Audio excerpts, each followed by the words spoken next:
we've got an Africa Twin. Isn't it a beauty? Well, I like it anyway. Surprisingly, I had a change of heart at the last minute and brought out the DCT model. My thinking being, I know what a manual bike ride's like,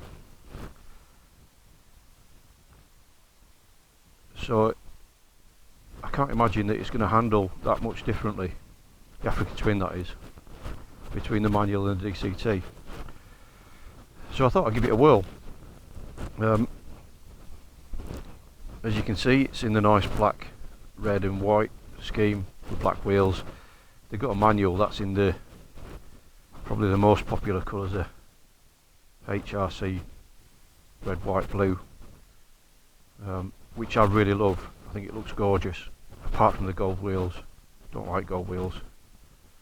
And then they've got a black one in the showroom, matte black, which I don't know, ordinarily it'd probably be my favourite, but do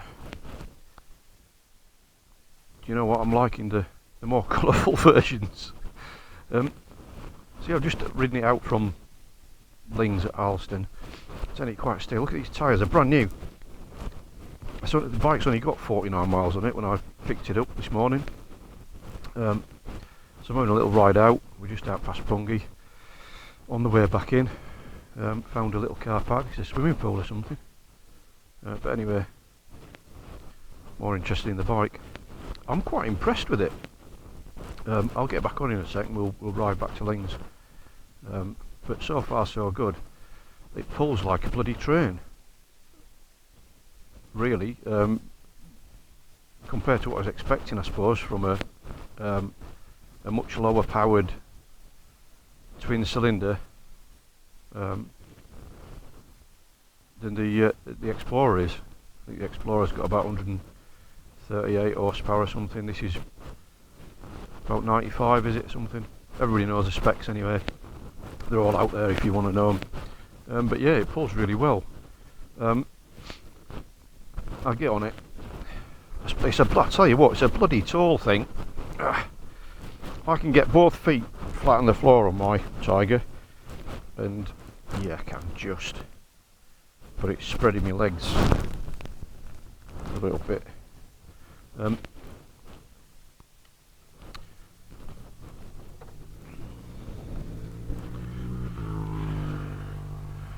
think that was a Ducati. So yeah, so we got, this is obviously a brake lever, not clutch lever, which I keep reminding myself. Flappy paddles for your up and down gears when you put it in manual. The screen I'm not right impressed with. It's not very big. It's a bit dull. I don't know if there's a setting where you can change the display slightly, but you've got this sort of black background and then white lettering. And I just find it doesn't really stand out much. Screen I'm pretty happy with. I might, if it was mine, get one of them little flip up things and put on the front. But I'm getting no buffeting from it at all. Quite a lot of wind noise, but like I said the other day, it's a motorbike, innit? So yeah, let's see if we can get it started. So we're currently in neutral, side stand up, and then you got drive and sport mode.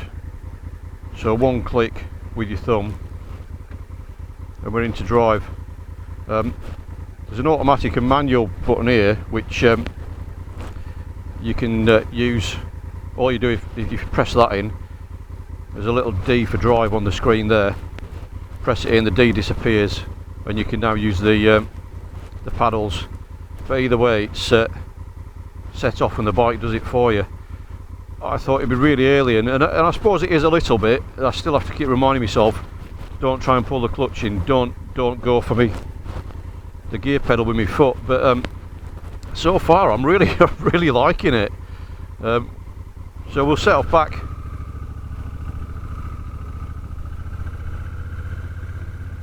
Head off back to Lings at Alston.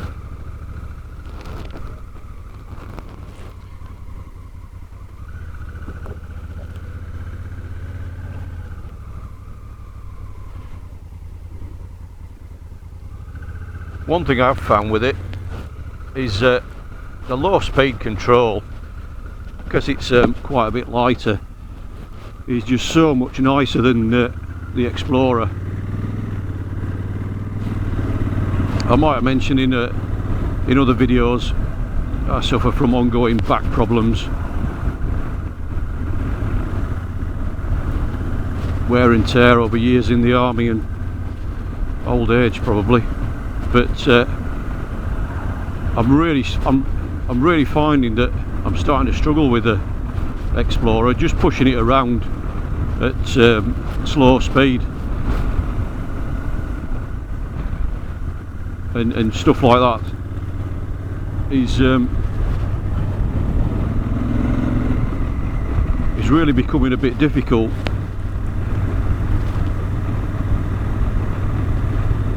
And this is, I can just notice the difference immediately. The exhaust note, actually, considering it's a Honda, and I'm a little bit prejudiced where it comes to Hondas, sensible bikes and all that, reliable. You think of Honda, you think of reliability, don't you? Good build quality, reliability, all the rest of it. But the exhaust note's quite nice.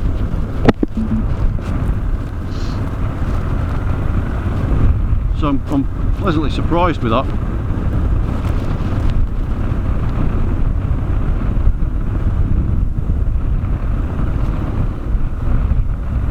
I'm just going to stop here a second because I've got something in my ear. So you're going to have to put up with this for a minute while I take a glove off and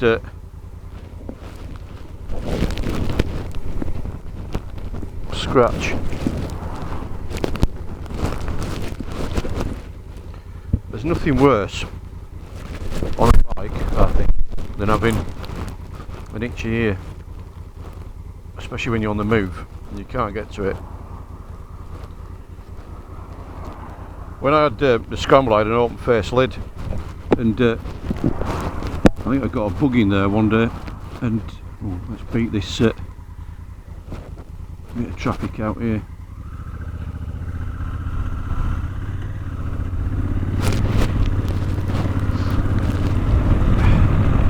Yeah, I could just feel something crawling in my ear as I was riding along, but stop at the earliest opportunity. Anyway, back to riding. Yeah, so it pulls well, it sounds alright considering it's got a standard can on. The screen isn't bad, I'm not getting any significant buffeting. Like I say, quite a bit of wind noise. Mirrors are a bit dinky but suit the bike.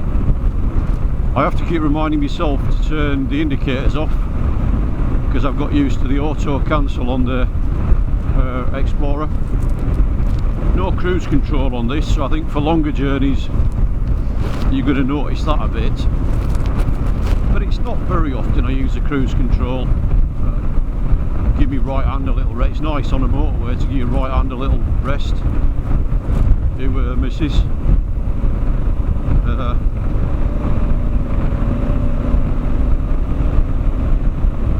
Yeah, pulls really nice.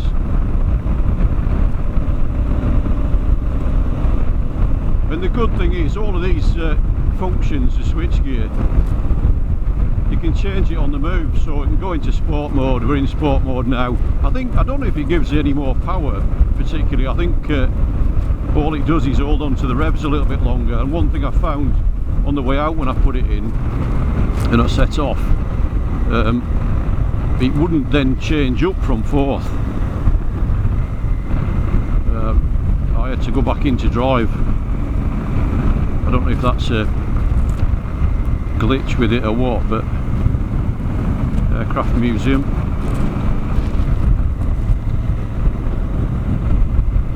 But yeah, so far so good. What I'm going to do is I think I'm going to test ride the new KTM that's coming out, the 1090.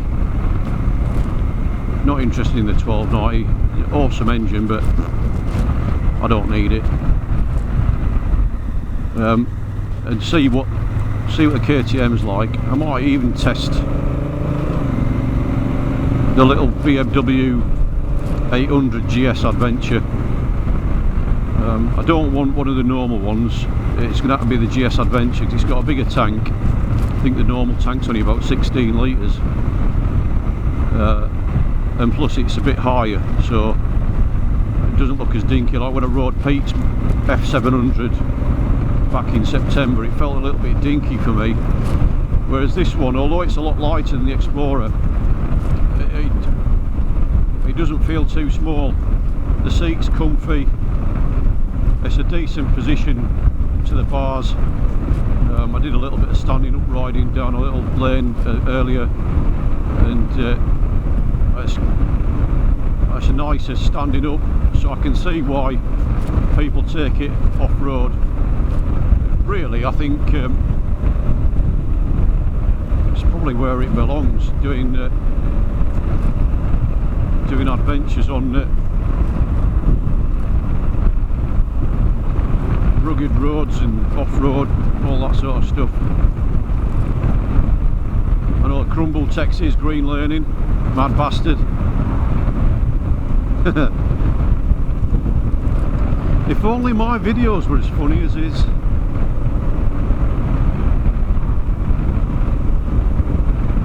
Nah, fuck it, it's not a comedy channel. So yeah, I've just flicked it now into manual, so I can change gear myself now if I want with these paddles. And I have to say, smooth as fuck, really, really smooth. Sorry for the language, but it really is nice.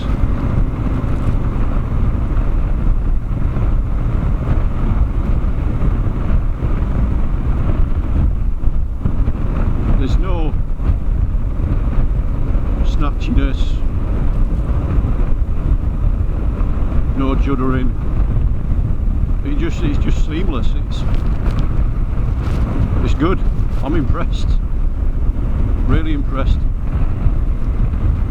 In fact, I'm so impressed I could probably see myself buying one at some point.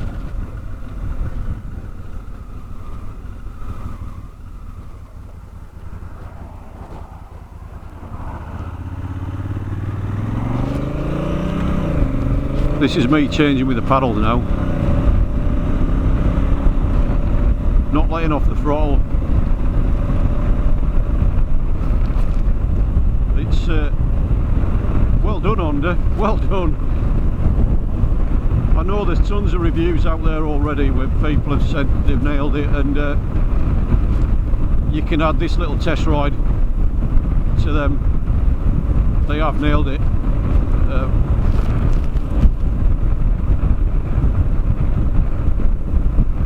Don't get me wrong, I still love the Explorer. I think it's an awesome bike.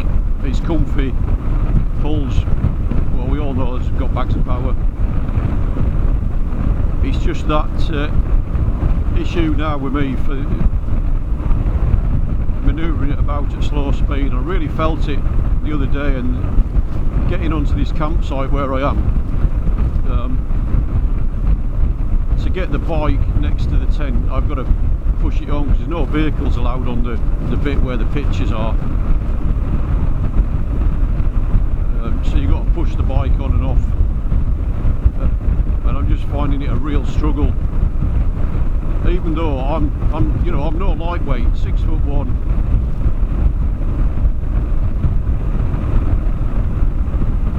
And with the middle-aged weight to match.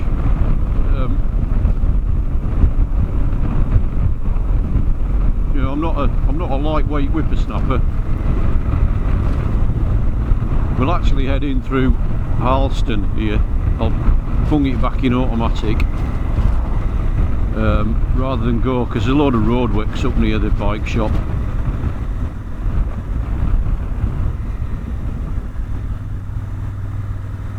Whee. Oh, it just feels so nice.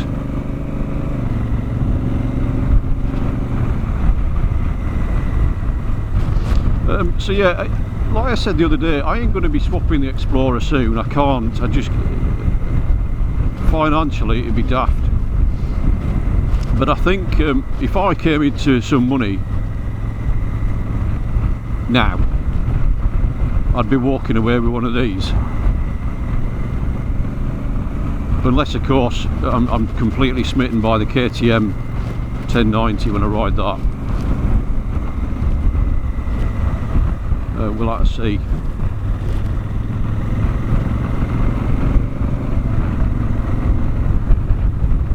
But I think certainly in the next 18 months, maybe 2 years, could potentially be looking at shopping in the Explorer for one of these. Certainly something more manageable at low speed anyway. Whatever I get has got to fulfill quite a lot of criteria, as we all do when we buy bikes, because we like the look of them, because we like the sound of them, because we like them because they're ballistically fast. You know, we want a bike to make us smile. It's the whole bloody point of it.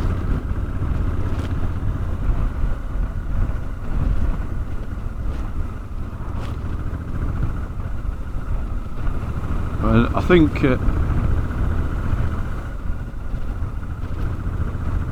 this one ticks an awful lot of boxes. Awful lot.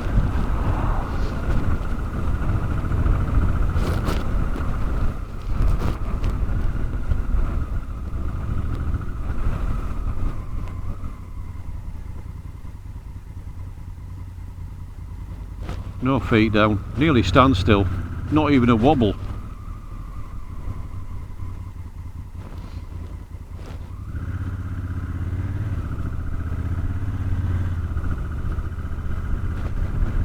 I have to keep looking for that bloody indicator switch. It's a bit dinky.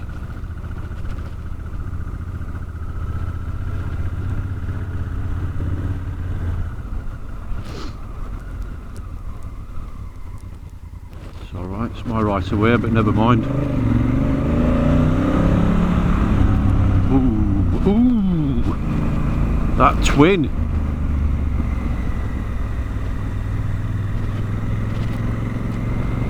Ooh, where do I sign, Mr. Honda?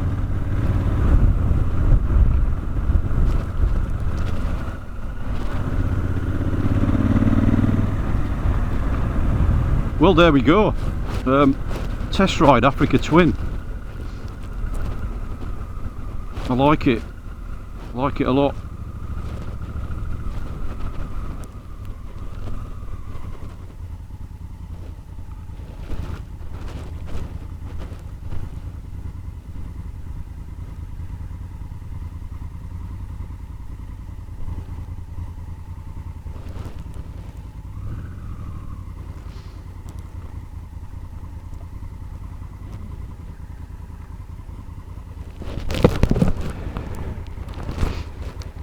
Yeah, so there we go. I'll do a bit more footage later on, but like it. See you later.